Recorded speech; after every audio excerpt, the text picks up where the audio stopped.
اللهم صل على محمد وعلى آل محمد كما صليت على إبراهيم وعلى آل إبراهيم في العالمين إنك حميد مجيد.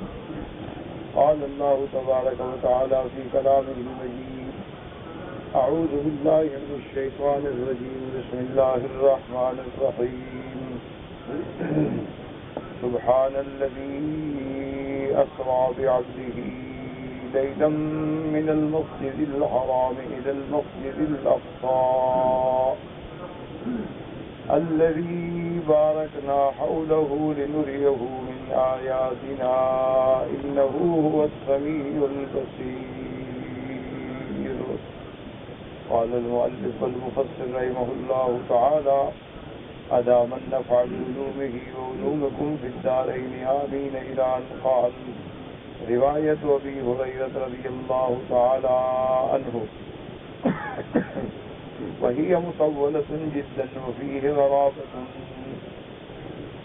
قال الإمام أبو جعفر بن جرير في تفسير سورة سبحان الذي أسرى بعبده: حدثنا علي بن سهل قال حدثنا حجاج قال حدثنا أبو جعفر الرازي عن الربيع بن أنس عن أبي العالية الرياحي عن أبي هريرة رضي الله تعالى عنه أو غيره. شك أبو جعفر في قول الله عز وجل: سبحان الذي أسرى بعبده ليلا.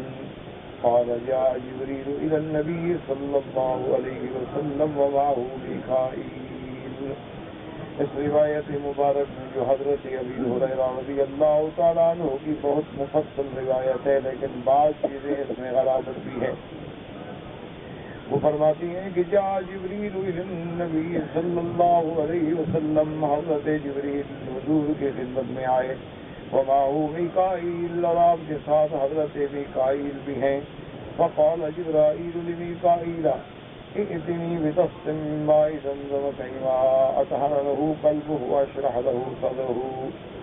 حضرت جبریل علیہ السلام نے حکم فرمایا حضرت میکائیل کو کہ آپ پانی لائیں زمزم کا، تاکہ سرکار دو عالم کے دل مبارک کو دھویا جائے اور آپ کے سینے مبارک کو کھولا جائے. قال فشقانه بطنه، آپ کا سینہ مبارک شق کیا گیا. فغسلہ ثلاث مرات، 3 دفعہ آپ کے دل مبارک کو دھویا گیا. فاختلف الیہ میکائیل بثلاثۃ آص من ماء زمزم، اور 3 دفعہ حضرت میکائیل زمزم کا پانی بھر کے لے آئے، یعنی ہر دفعہ نیا پانی استعمال ہوا. فشرح صدرہ فنظر ما کان فیہ من غل، اور آپ کے سینے مبارک کو دھویا گیا اور اس میں جو فطرت انسانی کے مطابق غل ہے، غصہ ہے، حقد ہے، اس کو دھو دیا گیا. وَمَلَأَهُ عِلْمًا وَحِلْمًا وَإِيمَانًا وَيَقِينًا وَإِسْلَامًا، اور آپ کے دل مبارک کو علم سے، حلم سے، ایمان و یقین سے بھر دیا گیا. وَخَتَمَ بَيْنَ كَتَفَيْهِ بِخَاتَمِ النُّبُوَّةِ، اور آپ کے 2 کندھوں کے درمیان میں نبوت، ختم نبوت کی مہر علامت لگائی گئی. ثُمَّ أَتَاهُ بِفَرْسٍ، اس روایت میں ہے کہ آپ کے لیے گھوڑا لایا گیا. تو یہ سوال ہے، کوئی فرس کہہ دیا، کسی نے براق کہہ دیا. فحملہ علیہ کل خطوۃ منها منتہا بصرہ او اقصی بصرہ، اور آپ اس پہ سوار ہوئے، اور اس کی سواری کی تیز رفتاری کا یہ عالم تھا کہ جہاں اس کی نظر ہوتی تھی وہیں قدم ہوتے تھے. قال وسار معه جبریل علیہ السلام. اب حضور پاک صلی اللہ علیہ وسلم اسراء کے لیے تشریف لے چلے، اور حضرت جبرائیل و میکائیل بھی آپ کے ساتھ ہیں. قال فاتا على قوم يزرعون في يوم ويحصدون في يوم كلما حصدوا عادوا كما كان. فقال النبي صلى الله عليه وسلم: يا جبريل ما هذا؟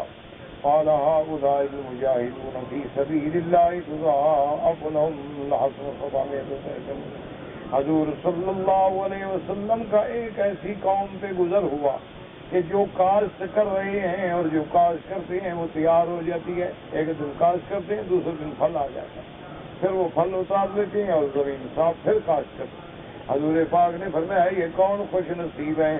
حضرت جبریل علیہ السلام نے عرض کیا کہ یا رسول اللہ صلی اللہ علیہ وسلم، یہ آپ کی امت کے مجاہد ہیں جو اللہ کے راستے میں جنہوں نے جہاد کیا ہے. اللہ تبارک و تعالیٰ نے ہر نیکی پہ ان کو 700 گنا کا پھل دیا. وما انفقوا من شيء فهو يخلفه وهو خير الرازقين. اور جو کچھ تم اللہ کے راستے میں خیرات کرتے ہو یہ اللہ کا وعدہ ہے کہ اللہ اس کو لوٹاتے ہیں اور اللہ تبارک و تعالیٰ ہی سب سے بہتر رزق دینے والے ہیں. تو جو آدمی اللہ کے راستے میں خرچ کرتا ہے اللہ اس کا بدلہ فوراً دے دے، کیونکہ اللہ اکرم الاکرمین ہیں، ارحم الراحمین ہیں، خیر الرازقین ہیں، ان اللہ هو الرزاق ہیں، تو وہ کسی کا بدلہ کہاں رکھتے ہیں. تو اس لیے جو آدمی اللہ کے راستے میں خرچ کرے، جہاد میں خرچ کرے، عمرے میں خرچ کرے، حج میں خرچ کرے، یا ویسے غریب یتیم بیواؤں پہ خرچ کرے، اللہ اس کو فوراً دنیا میں بھی بدلہ دیتے ہیں آخرت میں. ثم أتى على قوم ترتفع رؤوسهم بالصخرة كلما رزقت عادت كما كانت ولا يفتر عنهم من ذلك شيء فقال ما هؤلاء يا جبريل قال هؤلاء الذين تتساقل رؤوسهم عن الصلاة المكتوبة. اور اس کے بعد میرے آقا سرکار دو عالم کا گزر ایک ایسی قوم پہ ہوا جن کے سروں کو پتھر مار مار کے کچل دیا جاتا ہے اور پھر ٹھیک ہو جاتے، پھر کچل دیا جاتا ہے، اس عذاب میں مبتلا ہیں.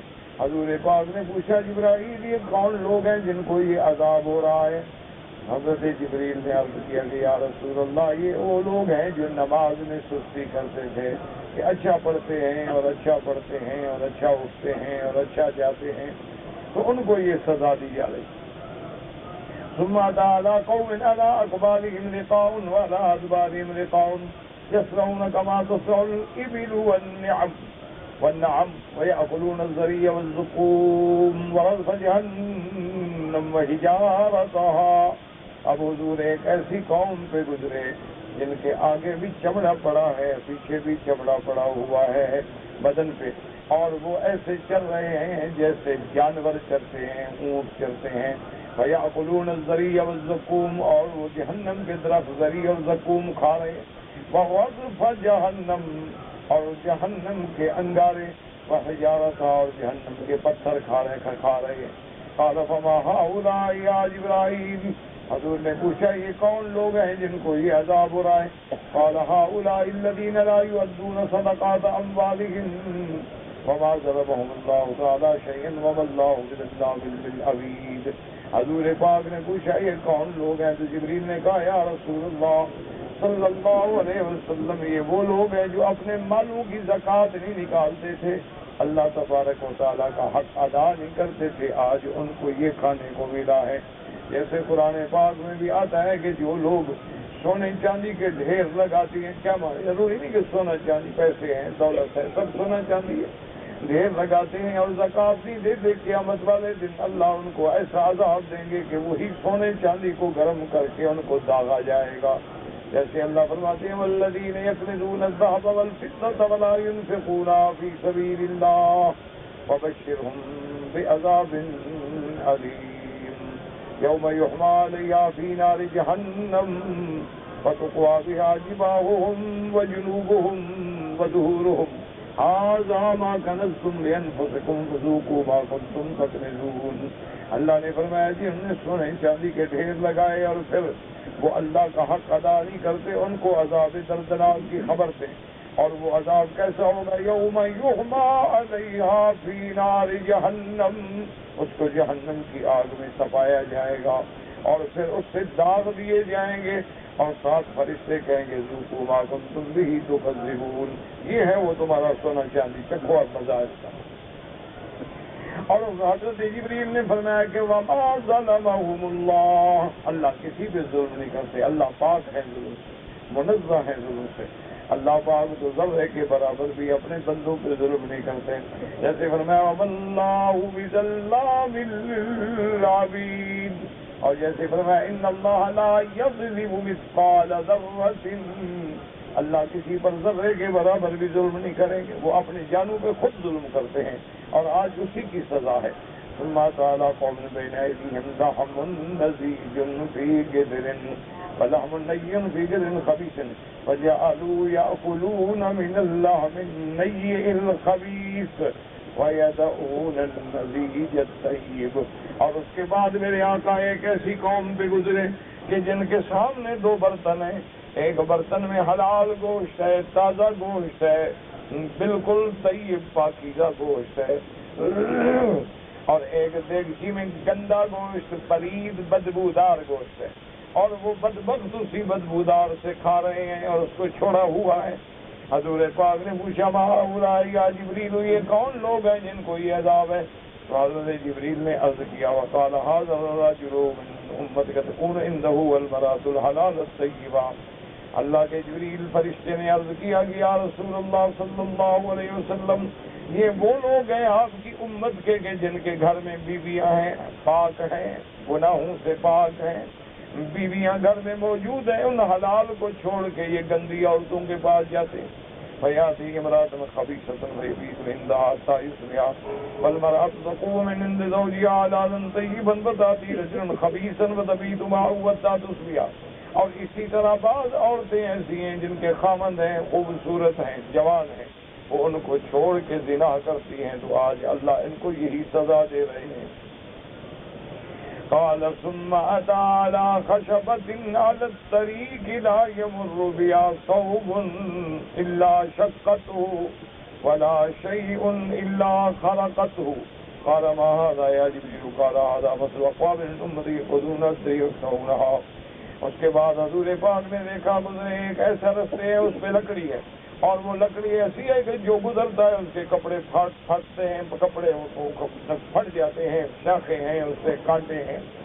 آپ نے پوچھا کہ یہ کیا ہے؟ فرمایا مثل اقوام من امتک یقعدون علی الطریق، یہ آپ کی امت کے وہ لوگ ہیں جو راستے میں بیٹھ کے لوگوں کو لوٹتے ہیں، ڈاکے مارتے ہیں، آج اللہ ان کو یہ سزا دے۔ ثم تلا فلا تقعدوا بكل صراط توعدون وتصدون۔ قال ثم أتى على رجل قد جمع عظمة عظيمة لا يستطيع حملها ويزيد عليها۔ اور اس کے بعد حضور آگے دیکھیں گے کہ ایک ایسا آدمی ہے، لکڑیاں جمع کر رہا ہے، جمع کر رہا ہے، جمع کر رہا ہے، گٹھا بن گیا، اٹھا نہیں سکتا لیکن اور اکٹھی کر رہا ہے۔ آپ نے پوچھا کہ ما ھذا یا جبریل، یہ کون ہے؟ قال ھذا الرجل من امتک یکون علیہ امانات الناس ولا یقدر علی ذلک یفعل علیہا۔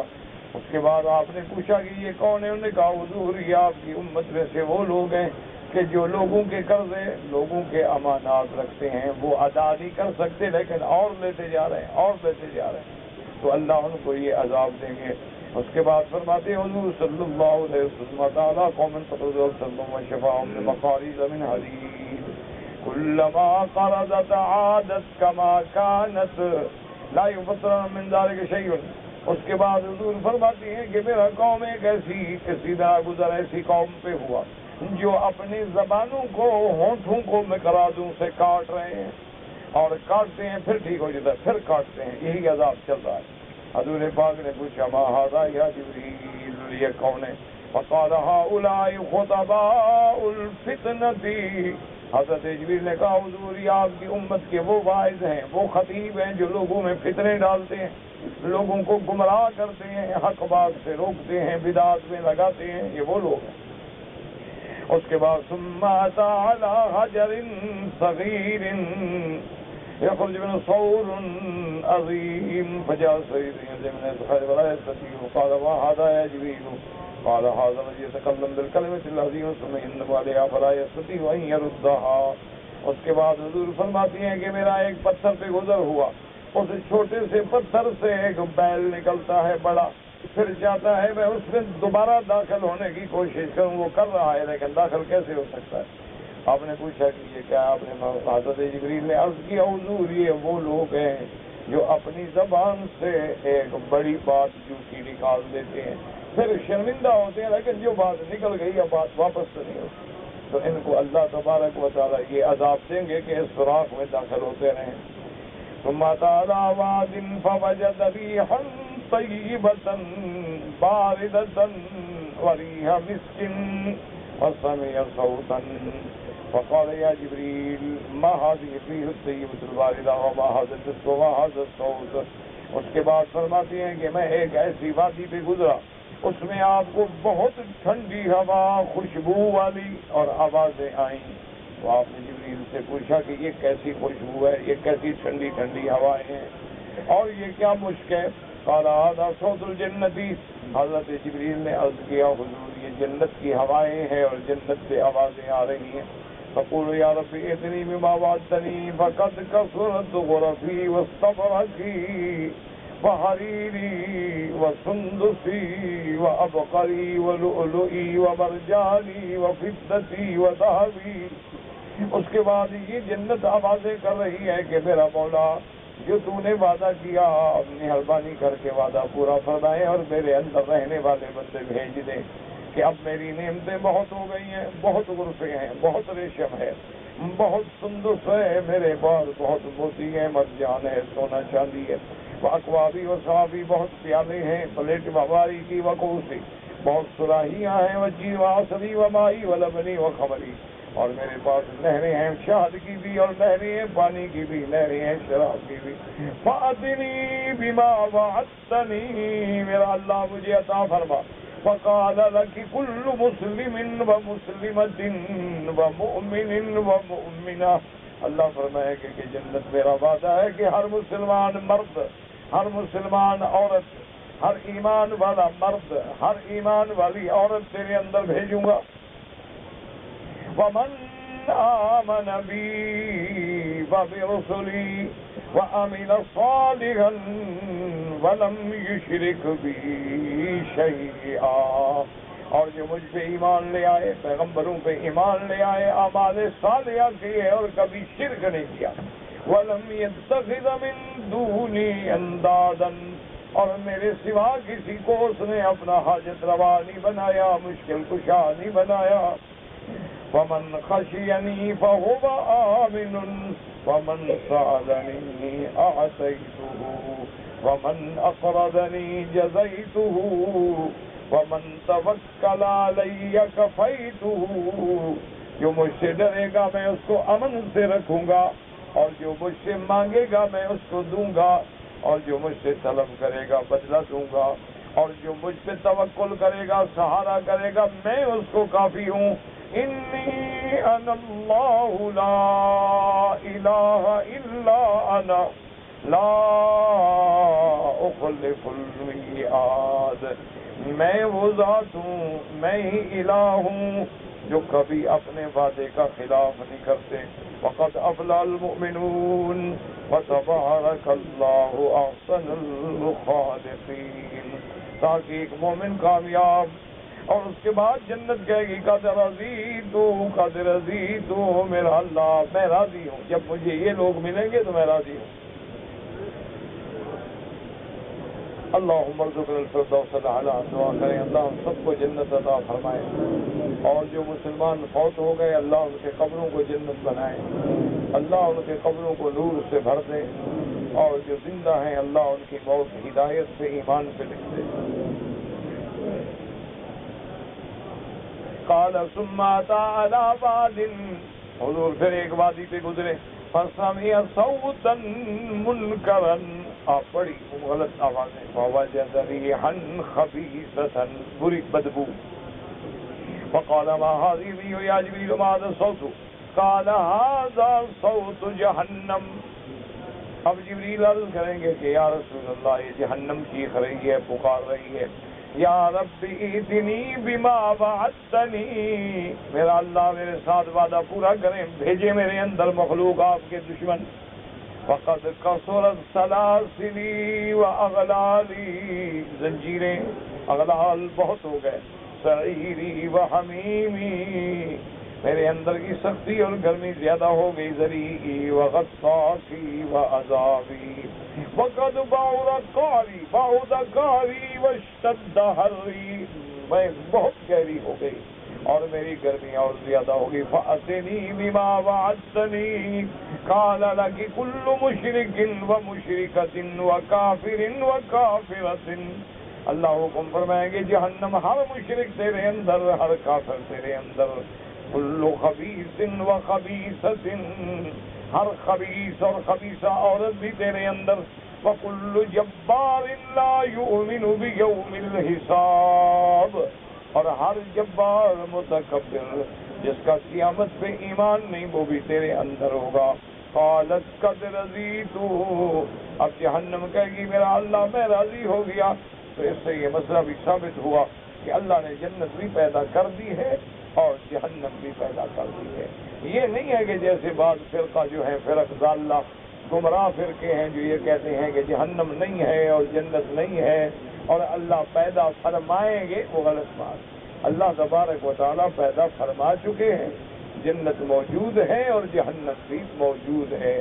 اس سے بڑی دلیل اور گواہی کیا ہو سکتی ہے کہ سرکار دو عالم رحمت مجسم سیدنا محمد رسول اللہ صلی اللہ علیہ وسلم نے تمام چیزیں خود مشاہدہ فرمائی۔ اس کے بعد فرماتے ہیں ثم سار حتی اتی بیت المقدس، اس کے بعد چلے تو بیت المقدس میں آئے، فنزل فربط فرسه الى الصخرة، اور جبریل علیہ السلام نے جا کر اس کو پتھر سے باندھا، ثم دخل فصلى مع الملائکہ، حضور داخل ہوئے فرشتوں کے ساتھ نماز پڑھی، فلما قضیت الصلاة قالوا یا جبریل من هذا معك، ملائکہ نے پوچھا کون ہے؟ قال محمد صلی اللہ علیہ وسلم، قالوا اوقد ارسل الیہ فقال نعم، قالوا حیاه اللہ من اخ ومن خلیفۃ ونعم الاخ ونعم الخلیفۃ ونعم المجیء جاء، وہ سارے حضور کی ترغیب کریں گے۔ قال ثم لك ارواح الانبیاء وسنار بهم، یہاں یہ بات ہے کہ آپ کی ملاقات ہوئی لیکن ارواح انبیاء کے ساتھ۔ وقال ابراہیم علیہ السلام الحمدللہ الذی اتخذنی خلیلا واعطانی ملکا عظیما، حضرت ابراہیم علیہ السلام کہیں گے اللہ کا شکر ہے کہ جس نے مجھے اپنا خلیل بنایا اور جس نے مجھے بہت بڑا ملک عطا فرمایا۔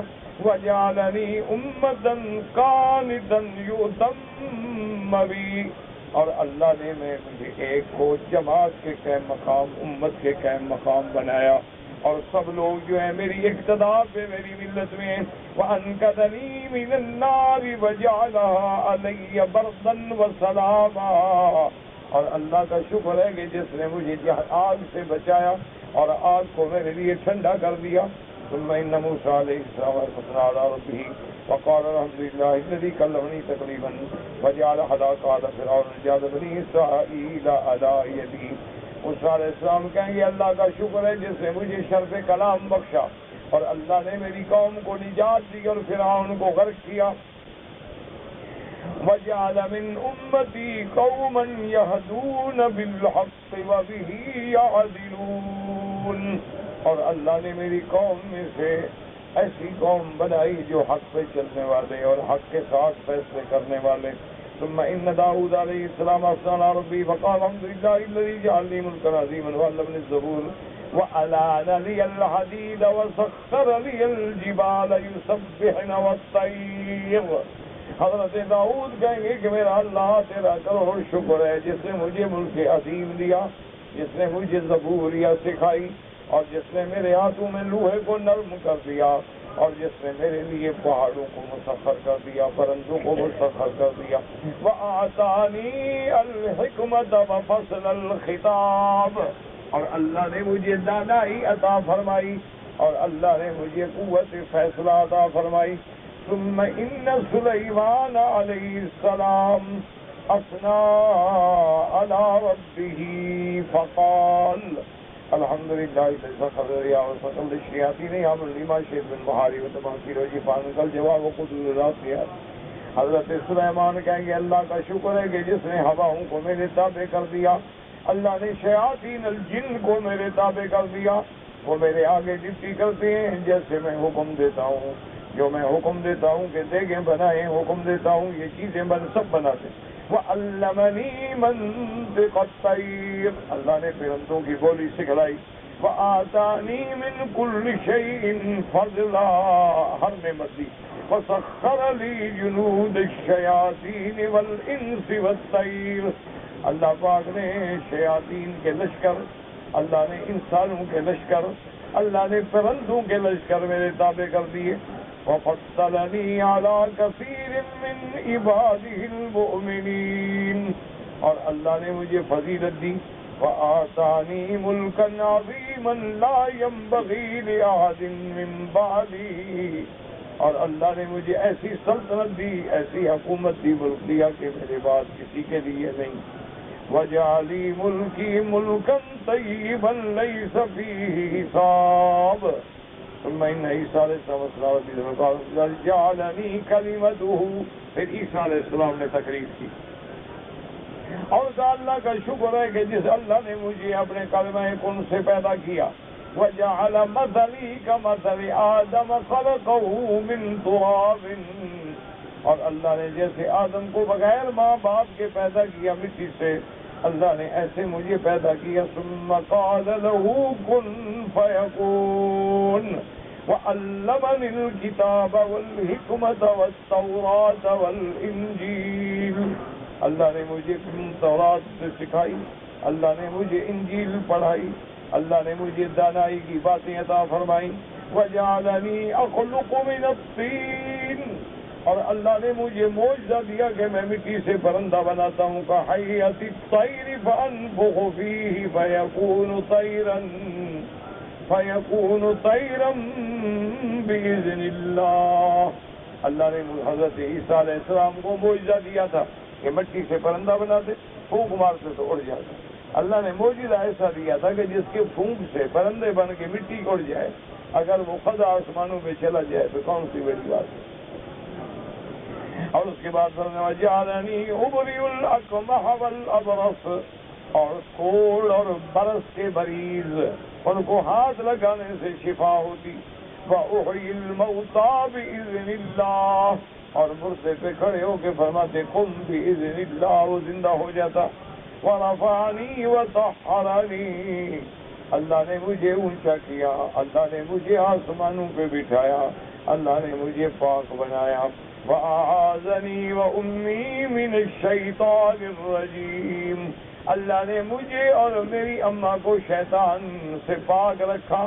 فلم یکن للشیطان علینا سبیل، ہم پر شیطان کی کوئی طاقت نہیں۔ قال ثم ان محمدا صلی اللہ علیہ وسلم اثنى على ربه عز وجل، اس کے بعد میرے آقا امام الانبیاء، امام الاتقیاء، امام المرسلین، امام المعصومین، سید الاولین والآخرین، آپ کھڑے ہوئے، آپ نے اللہ کی حمد و ثنا بیان کی۔ فقال کلکم اثنى علی ربہ، حضور نے فرمایا تم سب نے اللہ کی حمد و ثنا بیان کی ہے۔ وانی مثن علی ربی، میں بھی اپنے اللہ کی حمد و ثنا بیان کرتا ہوں۔ وقال الحمد للہ الذی ارسلنی رحمتا للعالمین، اللہ کا کروڑ کروڑ شکر ہے جس نے مجھے رحمت للعالمین بنا کے بھیجا۔ وقافۃ للناس بشیرا ونذیرا، اور تمام مخلوقات کے لیے مجھے خوشخبری دینے والا، ڈرانے والا بنا کے بھیجا۔ وانزل علی الفرقان، اللہ نے مجھ پہ قرآن اتارا۔ فیہ بیان لکل شیء، جس کے اندر اللہ نے ہر چیز کھول کے بیان کی۔ وجعل امتی خیر امت اخرجت للناس، اور اللہ نے میری امت کو سب سے بہتر امت بنایا۔ وجعل امتی امتا وسطا، اللہ پاک نے میری امت کو سب سے بہتر رستے والی امت پیدا فرمایا۔ وجعل امتی هم الاولین وهم الآخرین، اور اللہ نے میری امت کو اول بھی بنایا آخر بھی بنایا، جنت میں سب سے پہلے داخل ہوں گے اور دنیا میں سب سے بعد میں آئے۔ وشرح لی صدری ووضع عنی وزری ورفع لی ذکری وجعلنی فاتحا وخاتما، اللہ پاک نے میری شان، اللہ نے میرا سینہ کھولا، اللہ نے مجھ سے بوجھ اتارا، اللہ نے میرے ذکر کو قیامت تک بلند فرما دیا۔ جیسے قرآن میں آتا ہے اللہ نے فرمایا وَرَفَعْنَا لَكَ ذِكْرَكَ، میرا مدنی ہم تیرے نام کو، تیرے ذکر کو تیری شان کو اتنا اونچا کر دیں گے کہ جہاں میرا ذکر ہوگا وہاں تیرا ذکر ہوگا، جہاں میرا نام ہوگا وہاں تیرا نام ہوگا۔ اب آپ دیکھیں، اذان ہے، اقامت ہے، نماز ہے، جہاں اللہ کا نام ہے وہاں محمد بدری کا نام ہے صلی اللہ علیہ وسلم۔ اللہ نے مجھے فاطم بھی بنایا، اللہ نے مجھے خاتم بھی بنایا۔ وقال ابراہیم علیہ السلام اعلیٰ فضلکم محمد، حضرت ابراہیم نے کہا کہ یہ وہ نعمتیں ہیں جس کی وجہ سے اللہ نے حضور کو تمام انبیاء پہ فضیلت عطا فرمائی ہے۔ قال ابو جعفر راضی خاتم بالنبوتی خاتمن و فاتحن، تو خاتمن سے کیا مراد؟ خاتم بالنبوت، نبوت کو ختم کرنے والا، وفاتحن بالشفاعت، کہ جب سارے انبیاء خاموش کھڑے ہوں گے سب سے پہلے شفاعت کرنے والے محمد مصطفیٰ ہوں گے صلی اللہ علیہ وسلم۔ اس لیے حدیث میں آتا ہے کہ جب محشر میں تمام اولین و آخرین حضرت آدم کے پاس جائیں گے شفاعت کریں، حضرت آدم کہیں گے نفسی نفسی نفسی خشیت علی نفسی غضب ربی اليوم غضب لم یغضب قبلہ ابدا ولا بعدہ ابدا۔ وہ کہیں گے میں نہیں شفاعت کی، نوح علیہ السلام سب کے پاس جائیں گے، سب کے پاس، آخر حضرت عیسیٰ علیہ السلام کے پاس، حضرت عیسیٰ میں فاتو محمدا صلی اللہ علیہ وسلم۔ اب ساری اولین و آخرین تمام مخلوق حضور کے دروازے پہ آئیں کہ حضور مہربانی کر کے شفاعت کریں۔ حضور صلی اللہ علیہ وسلم فرماتی ہیں کہ جب وہ درخواست کہیں گے میں کہوں گا انا لہا، کبھی اللہ نے مجھے چن لیا ہے۔ اس کے بعد حضور فرماتی ہیں کہ میں آ کے عرش کے نیچے اخر ساجدا، میں عرش کے نیچے اللہ کا سجدہ کروں گا۔ اس کے بعد اللہ حکم دیں گے ارفع راسک سل تؤتا، محمد مصطفیٰ سر اٹھا لیں، مانگو کیا مانگتے ہیں صلی اللہ علیہ وسلم۔ تو اب حضور شفاعت کبریٰ کریں گے۔ یہ شفاعت ہوگی کہ پیشی شروع ہو جائے، اس میں یہ نہیں ہوگا کہ اس کو جنت دو جہنم دو، نا بس سماعت مقدمے کی شروع ہو، جس کا جو فیصلہ ہونا ہے وہ سماعت تو شروع ہو جائے، اسی لیے اس کو کہتے ہیں شفاعت کبریٰ۔ اس کے بعد ثم أتى بآنية ثلاثة مغطاة نفاؤها، اس کے بعد حضور کے سامنے 3 برتن پیش کیے گئے جن کے اوپر ڈھکنا دیا۔ فأتي بإناء منها فيه ماء، ایک برتن میں پانی ہے، فقیل له اشرب فشرب منه يسيرا، آپ نے تھوڑا سا پیا۔ ثم دفع إليه إناء آخر فيه لبن، اس میں دودھ تھا، فقیل له اشرب فشرب منه فاستار ريا، آپ نے دودھ پاؤ بالکل پیٹ بھر کے پیا۔ قال ثم دفع إليه إناء آخر فيه خمر، اس کے بعد تیسرا برتن پیش ہوا جس میں شراب تھی، فقیل له اشرب فقال لا أريده، آپ نے فرمایا میں نہیں پیتا، قد رویت، میں اپنا بھر چکا، پیٹ مبارک بھر چکا ہوں۔ فقال له جبریل وما انها ستحرم على امتك، یہ خمر جو ہے تیری امت پہ حرام ہوگا، فلو شربت منها، اگر آپ پی لیتے، لم يتبعك من امتك الا القليل، پھر بہت تھوڑے ہوتے جو آپ کی امت میں سے آپ کی اقتداء کرتے۔ قال ثم صعد بي الى السماء فاستفتح، اب حضرت جبریل مجھے لے کے آسمانوں کی طرف چلے۔ فقیل من هذا یا جبریل، یہ کون ہے؟ فقال محمد صلی اللہ علیہ وآلہ آلہ وسلم۔ فقالوا قدس قال ہم قالوا حیاہ اللہ من اخ ومن خلیفۃ ونعم الاخ ونعم الخلیفہ ونعم المجیء جاء ففضل ما فضل بدعوة تام الخلق لم ينقص من خلقه شيء كما ينقص من خلق الناس، یعنی بالکل کامل انسان۔ عن یمینہ باب، آپ کے دائیں ہاتھ سے دروازہ ہے، یخرج منہ ریح طیبۃ، خوشبوئیں آ رہی، وعن شمالہ باب، اور آپ کے بائیں ہاتھ پہ بھی باب ہے، یخرج منہ ریح خبیثۃ، اور جو باب ہے اس سے بڑی گندی ہوائیں۔ فَإِذَا نَظَرَ إِلَى الْبَابِ الَّذِي عَنْ يَمِينِهِ ضَحِكَ وَاسْتَبْشَرَ، اور جب وہ دائیں طرف دیکھتے ہیں تو خوش ہو جاتے ہیں۔ فَإِذَا نَظَرَ إِلَى الْبَابِ الَّذِي عَنْ شِمَالِهِ بَكَى وَحَزَنَ، اور جب وہ بائیں طرف دیکھتے ہیں تو آپ روتے ہیں اور اداس ہو جاتے ہیں۔ فَإِمَ اس کے بعد فرماتے ہیں، میں نے پوچھا وَمَا هَذَا یا قلت یا جبریل من هذا الشیخ التام، یہ کون انسان ہے ماشاءاللہ قابل خلقت، اور یہ کیا دروازے ہیں؟ فقال هذا ابوک آدم علیہ السلام، یہ آپ کے ابا آدم ہے۔ وهذا الباب الذي عن يمينه باب الجنة، یہ جنت کا دروازہ ہے۔ فَإِذَا نَظَرَ إِلَىٰ مَن يَدْخُلُ الْجَنَّةَ مِن ذُرِّيَّتِهِ ضَحِكَ وَاسْتَبْشَرَ، تو جب وہ دیکھتے ہیں اپنی اولاد کو جنت میں تو خوش ہوتے ہیں۔ فَإِذَا وَالْبَابُ الَّذِي عَن شِمَالِهِ مِن بَابِ جَهَنَّمَ، اور آپ کے بائیں ہاتھ پہ جو دروازہ ہے وہ جہنم کی طرف کھلتا ہے، اور جب آپ اس کو دیکھتے ہیں تو اداس ہو جاتے ہیں۔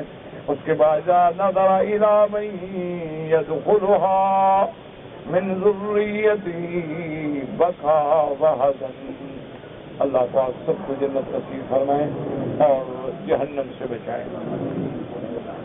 کہتا جی کہ اگر ہم اپنے ملک میں زمزم لے جائیں اور زمزم کو دوسرے پانی میں ملا کے لوگوں کو تحفہ دیں، کوئی بات نہیں ہے، لیکن بہتر یہ ہے کہ تھوڑا تھوڑا بھی دو تو خالص زمزم، تاکہ چاہے وہ چند قطرے بھی ہوں لیکن خالص ہوں۔ تو ایسے تو اگر پانی میں ملانا ہو تو پھر لوگ کنویں میں بھی ڈال دیں گے، اپنے علاقے کی دریا یا نہر میں ڈال دیں گے کہ سارے لوگ پیتے رہیں گے، یہ کوئی طریقہ نہیں، لیکن کوئی ملا ہے تو منع نہیں۔ جرابیں پہن کے عمرہ کرنا منع ہے، مرد ہو یا عورت، جرابیں پہننا دستانے پہننا تو عورتوں کو بھی بنا۔ کہتا ہے جی کہ جن جو ہیں وہ آدمیوں پہ اثر کرتے ہیں، ہاں بالکل کرتے ہیں، جنات جو ہیں وہ انسانوں کو نقصان پہنچاتے ہیں۔ صحیح حدیث مبارک ہے کہ میرے آقا دو جہاں سیدنا محمد مصطفیٰ صلی اللہ علیہ وسلم اسی مکہ شریف میں جنت المعلیٰ کی طرف تشریف لے گئے۔ حضرت عبداللہ ابن مسعود رضی اللہ تعالی عنہ صحابی ہیں، وہ بھی آپ کے ساتھ۔ تو ایک جگہ حضور گئے اور آپ نے فرمایا کہ عبداللہ بن مسعود تم یہیں بیٹھ جاؤ، اور حضور نے اس کے ارد گرد ایک لکیر کھینچی، خط کھینچا، دائرہ بنایا، اور فرمایا کہ کچھ بھی حال ہو جائے اس سے باہر نہیں نکلنا۔ یہ جو میں نے لکیر کھینچ کے دائرہ بنا دیا، حصار کر دیا ہے، اس سے باہر نہ جانا۔ حضور تشریف لے گئے۔ حضرت عبداللہ ابن مسعود فرماتے ہیں کہ کافی دیر کے بعد میں نے دیکھا کہ بڑی روشنیاں ہیں اور بڑا شور ہے، اور ایسے معلوم ہوتا ہے جیسے لڑائی ہو رہی ہے۔ تو کہتے ہیں کہ میں ڈر گیا کہ خدا نہ خواستہ دشمن حضور کو نقصان نہ پہنچائے۔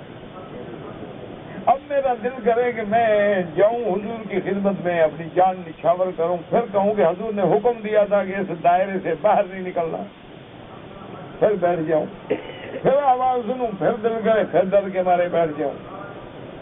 تو فرماتے ہیں اسی پریشانی میں ساری رات گزر گئی۔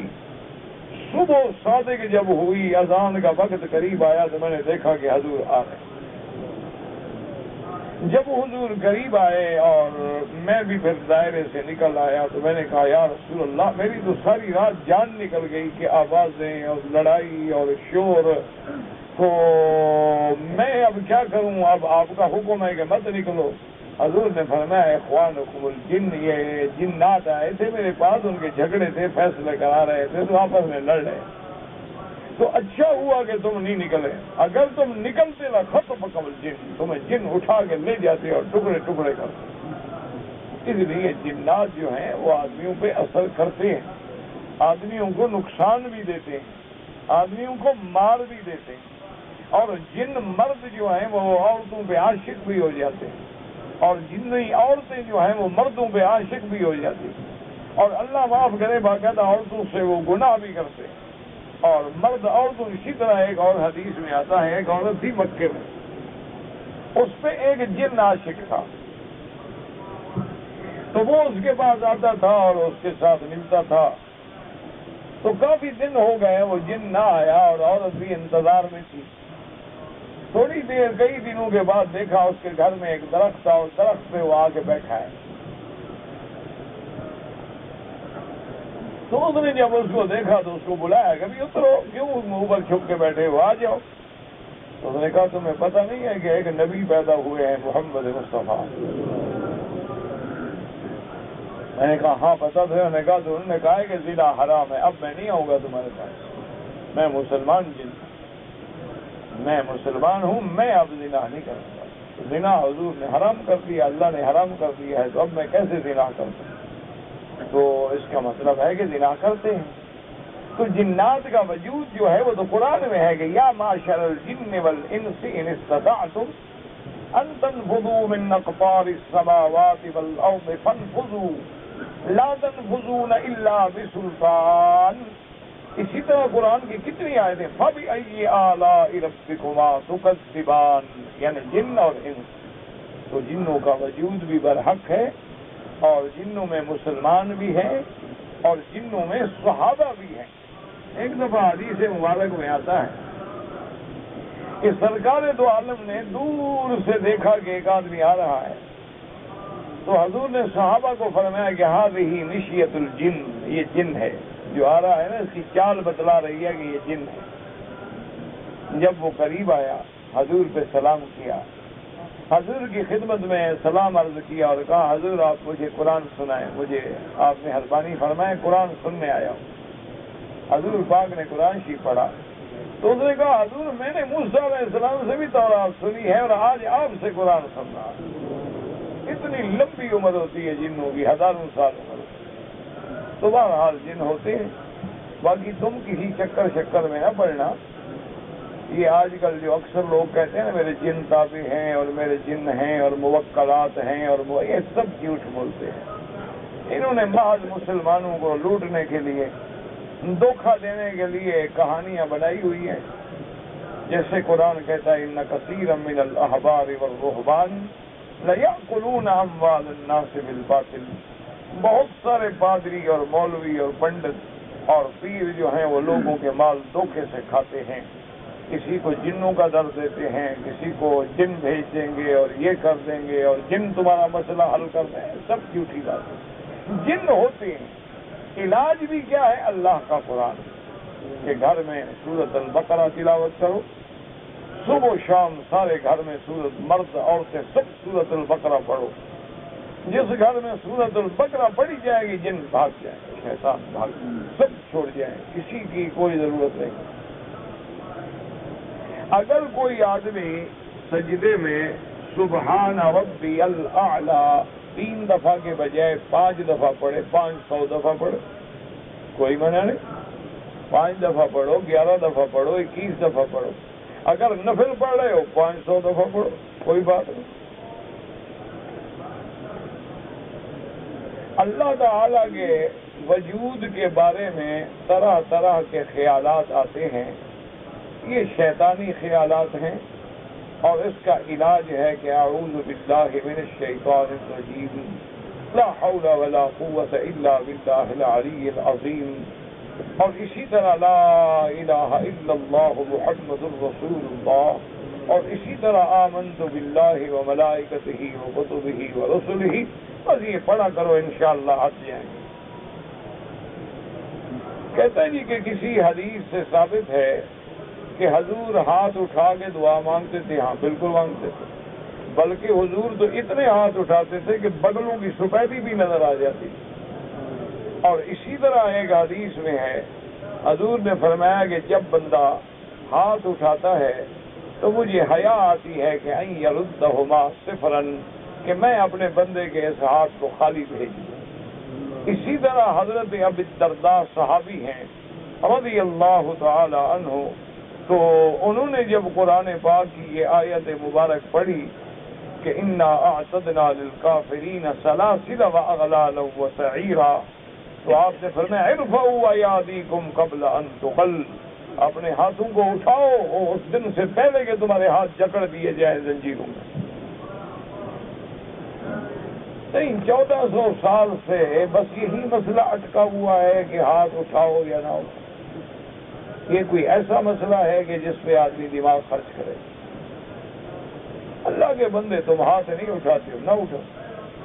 بغیر ہاتھ اٹھا کے دعا مانگنا بھی جائز ہے، ہاتھ اٹھا کے مانگنا بھی جائز ہے، لمبے ہاتھ سے بھی جائز ہے، اور بغیر ہاتھ اٹھائے ہوئے بھی جائز، کوئی مسئلے نہیں۔ خدا کے لیے حضور کی امت کو بخش، ان مسئلوں میں نہ الجھاؤ، ان چھوٹے چھوٹے مسائل میں نہ الجھاؤ۔ آج دنیا کفر میں پڑ گئی ہے، شرک میں پڑ گئی ہے، آج دنیا ڈش کی لعنت اور فلموں کی لعنت کا شکار ہو چکی ہے، آج دنیا منکرات میں کھو گئی ہے۔ اگر کوئی دعا مانگ رہا ہے مانگنے تو اللہ ہدایت دے گا۔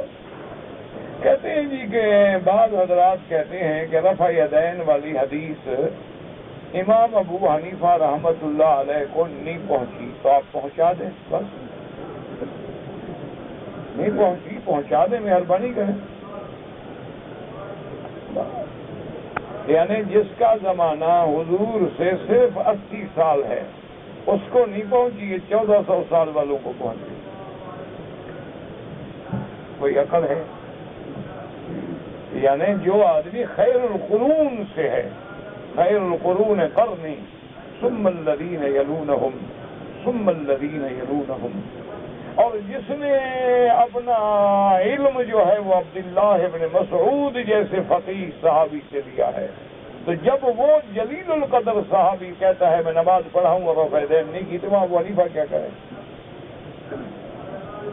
اس جھگڑوں میں اللہ کے لیے نہ پڑھو، اور کوئی مسئلہ نہیں تمہیں باطل کے خلاف کام کرنے کا، اور تمہارے پاس کوئی دین نہیں، کوئی علم نہیں کہ تم خوارج کے خلاف کام کرو، نواسب کے خلاف کرو، روافض کے خلاف کرو، معتزلہ کے خلاف کرو، دہریہ کے خلاف کرو، شیوعیین کے خلاف کرو۔ صرف یہی رہا ہے کہ حضور کی امت جو نماز پڑھتی انہی کو لڑاؤ۔ اللہ سب کی نمازیں قبول کرے، کوئی جھگڑے کی ضرورت ہی نہیں۔ کہتے ہیں جی کہ میں نے جتنا اسلامی لٹریچر پڑھا ہے، میں سمجھتا ہوں کہ امام شافعی کی اپروچ جو ہے دین کی طرف بہت اچھی، ٹھیک ہے، لیکن یہ دیکھ لینا کہ امام شافعی امام ابو حنیفہ کے شاگردوں کا شاگرد ہے۔ امام ابو حنیفہ کے استاد ہیں محمد ابن حسن الشیبانی، وہ ابو حنیفہ کے شاگرد ہیں۔ تو اگر امام شافعی کی اتنی اپروچ ہے تو استاد کی اپروچ کیا ہوگی؟ کہتے جی کہ جب چاروں امام حق ہیں تو مختلف وقت میں جس کی چاہیں پیروی کریں۔ اگر تمہارے پاس اتنا علم ہے کہ چاروں ائمہ کے دلائل تمہارے سامنے ہیں، تمہیں کسی کی تقلید کی ضرورت ہی نہیں، پھر تم تو خود مجتہد ہو ماشاءاللہ۔ یہ تو ہم جیسوں کو ضرورت ہے کہ ہمیں پتہ نہیں کہ ناسخ کیا ہے، منسوخ کیا ہے، حدیث پہلے کون سی ہے، بعد میں کون سی ہے۔ یہ تو ہم لوگ ہیں، چونکہ اتنا وسعت علم نہیں ہے تو ہم تو مجبور ہیں۔ تمہارے پاس اتنی علم ہے کہ چاروں ائمہ کے دلائل تمہارے سامنے ہیں ماشاءاللہ۔ مسجد میں دنیاوی باتیں نہیں کرنی چاہیے، ٹیلی فون بھی نہیں کرنے چاہیے، یہ تو ایک عذاب ہے۔ دشمن نے ایک ذریعہ بنا دیا ہے، کہتا نہیں ہے، ہر آدمی پیسے لگا کے خدا کے گھر میں باتیں کر رہا ہے۔ 20 دن ہو گئے ہیں اور میری بیوی حجر اسود کا بوسہ نہیں لے سکی۔ حجر اسود کا بوسہ لینا کو فرض ہے، واجب ہے جو رہ گیا بیچارہ، لیکن عادت ہے نا قبریں چومنے کی، یہاں موقع نہ ملا، اب بیچاری کیا کرے؟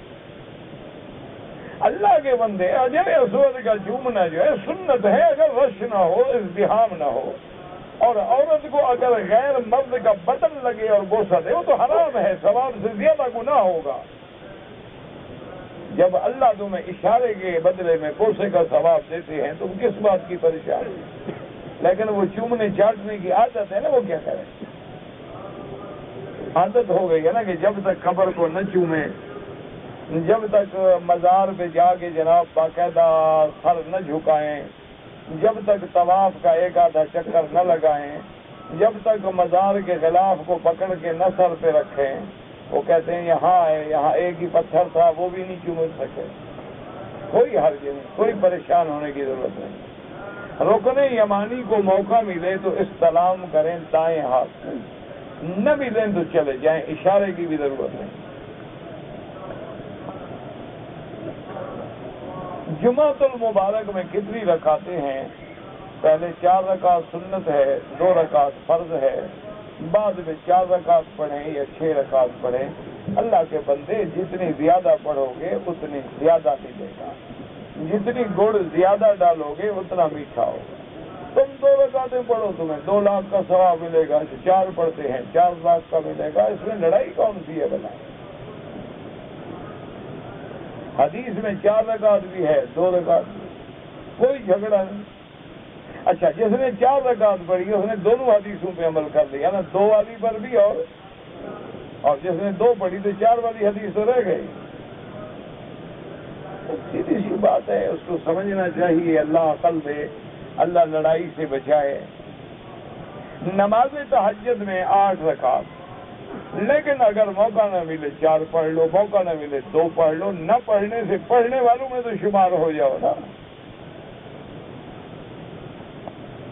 ہمارے ایک دوست کا نکاح ٹیلی فون پہ کیا گیا، ٹیلی فون پہ نکاح نہیں ہوتا، اس کو دوبارہ دہراؤ، اور اگر لڑکی دور ہے تو کسی بندے کو وکیل بنا دو کہ فلاں بندہ فلاں میرا وکیل ہے، اس کو میں اجازت دیتا ہوں کہ میرا نکاح کر دو، وہ آپ کی طرف سے ایجاب قبول کر دے گا، کیونکہ ٹیلی فون پہ آواز بدل جاتی ہے، اس لیے دھوکہ ہو سکتا ہے، ڈاؤٹ ہو سکتا ہے، شبہ ہو سکتا ہے۔ وہ آج کل وہ ٹیلی فون بھی آ گئے ہیں کہ فوٹو دیکھتے رہو، لیکن جب اتنا آسان مسئلہ ہے کہ وکیل بنا دو کسی باپ کو، بھائی کو، چچا کو، لیکن وکیل اچھے آدمی کو بنانا۔ کوئی نمازی آدمی کسی کا اگر نکاح کرے تو کیا نکاح درست ہوگا؟ کیوں درست نہیں ہوگا؟ لیکن نکاح کرے، خطبہ ہو، گواہ ہو، اعلان ہو، یہ نہ ہو کہ گھر میں بیٹھ کے نکاح کرو۔ یہ جو تم تن بخشیاں کرتے ہو وہ حرام ہے، وہ زنا ہے۔ نکاح میں اعلان ضروری ہے۔ میرے بچے نے امتحان دیا، اللہ سب کے بچوں کو علم نصیب فرمائے، دین دنیا کے علم سے سرفراز فرمائے، اور بچوں کو ہر بری صحبت سے بچائے۔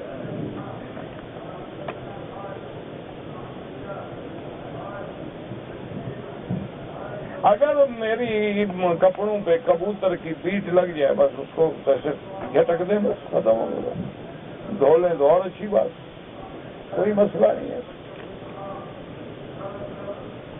جنازے کی جو رکعتیں رہ جائیں، جنازے میں رکعتیں تو ہوتی نہیں، تکبیریں البتہ ہوتی ہیں، جو تکبیریں رہ جائیں جب امام سلام پھیر لے، السلام علیکم ورحمۃ اللہ، تمہاری 2 تکبیریں رہ گئی ہیں تو اللہ اکبر اللہ اکبر السلام علیکم السلام علیکم تکبیریں کہہ دو، لیکن وہ جلدی جلدی کہو، یہ نہ ہو کہ تم کھڑے رہو جنازہ جنت قبرستان پہنچ جائے تم تکبیریں کہہ رہے ہو۔ طواف ایک سب بندوں کے لیے نہیں ہو سکتا۔ نماز کی صفوں میں چھوٹا بچہ کھڑا ہو جائے، نماز تو ہو جائے گی لیکن خلاف ہے، سنت یہ ہے کہ مرد کھڑے ہوں بچے پیچھے ہوں، چھوٹا بچہ ہے خطرہ ہے گم ہو جائے گا، آگے بٹھا دو۔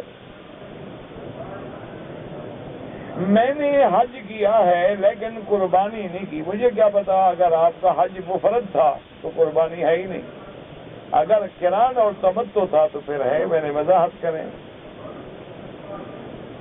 بعض لوگ کہتے ہیں تبلیغی جماعت والے لوگ ٹھیک ہیں، بعض کہتے ہیں غلط ہیں، تو بڑی آسان بات ہے، 8-10 دن ساتھ چل کے دیکھ لیں کیا کہتے ہیں، برا کام بتائیں تو غلط ہے، اچھا بتائیں تو ٹھیک ہے، یہ تو تمہارے اپنے ہاتھ میں ہے، مشکل کیا ہے مسئلہ، فوراً تحقیق کر لو، صرف لوگوں کی باتوں پہ نہ رہو نا۔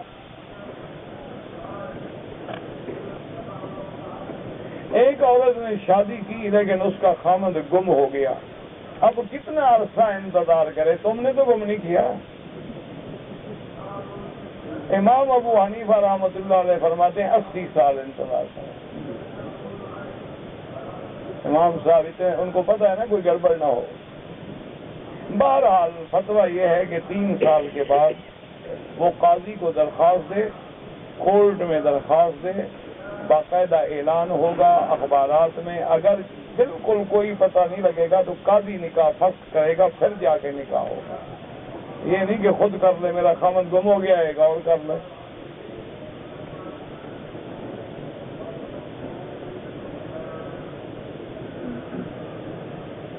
اللہ تبارک و تعالی جتنے بھی لیڈر مسلمان ہیں، عبدالغفار خان ہو، ہم تو سب کو اچھا سمجھتے ہیں میرا بھائی. جو فوت ہو گئے اللہ ان کی قبروں پہ کروڑوں رحمتیں کریں، اور جو زندہ ہیں اللہ ان کی ہدایت کے فیصلے کریں. اللہ تبارک و تعالی ان کو دین کے، اسلام کے کاموں کی توفیق دے اور امت کی بھلائی والے کاموں کی توفیق دے اور برائی والے کاموں سے بچائے. اللہ اسی مخلوق کو پیدا کیا، اسی کو ماریں گے، اسی کو اٹھائیں گے، کوئی اور بنا دیں. پھر اللہ میاں کو مشورہ دے دینا، میں تو نہیں دے سکتا. میں تو خود مخلوق ہوں، میں خالق کو کیا مشورہ دے سکتا. جن کو پیدا کیا ہے جب حساب ان سے لینا ہے تو انہیں کو اٹھائیں گے اور کیوں پیدا کریں. ویسے اللہ چاہیں تو اور پیدا کر دیں. اللہ نے فرمایا ان تولوا یستبدل قوما غیرکم، اگر تم سب کے سب پھر جاؤ تو میں قادر ہوں ایک اور قوم پیدا کر دوں. ثم لا یکونوا امثالکم.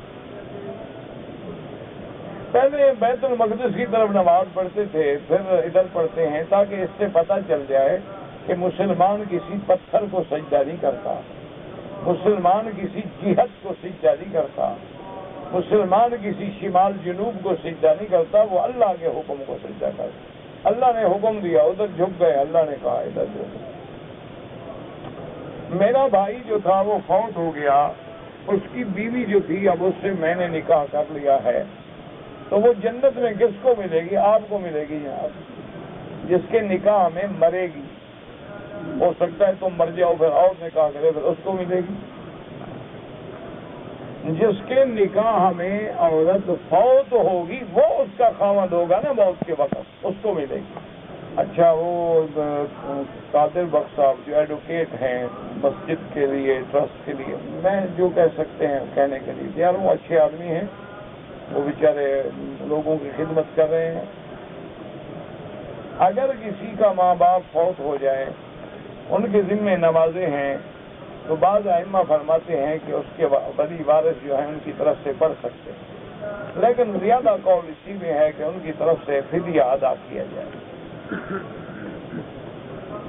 اگر کوئی آدمی داڑھی کو کالی مہندی لگائے، کالی نہ لگاؤ، باقی جو مرضی ہے لگاؤ، کیونکہ ایک روایت میں آتا ہے فاجتنبوا السواد کہ سیاہی سے بچو، اور ایک روایت میں آتا ہے غیروا الشیب ولو بشیء کہ داڑھی کو تبدیل کرو لیکن سیاہی سے بچو. تو تم کوئی سرخ رنگ گہرا استعمال کرو تو دور سے تیری جوانی بھی قائم رہے گی اور سیاہی سے بھی بچے رہو گے. حضور پاک نے حج کا خطبہ جو ہے وہ جبل رحمت سے دیا تھا. نہیں، حضور نہ پہاڑ پہ چڑھے ہیں بلکہ جبل رحمت پہ چڑھنا بدعت ہے. جبل رحمت کے دامن میں جو کالے کالے بڑے پتھر پڑے ہیں، اس جگہ حضور کھڑے ہوئے اور اونٹنی پہ بیٹھ کے خطبہ دیا. کہتے جی کہ مسجد عرفات کا ایک حصہ جو ہے وہ حدود عرفات سے خارج ہے. ہاں بالکل خارج ہے. اس کی وجہ یہ ہے کہ حضور کا کچھ حصہ دن کا حدود عرفات سے خارج میں گزرا. آپ غسل فرما کے زوال کے بعد عرفات میں داخل ہو گئے، تو اس لیے دونوں حصے رکھے گئے کہ کچھ آدمی سنت کے مطابق ادھر رہیں، جب زوال کا وقت ہو جائے تو ادھر چلے جائیں.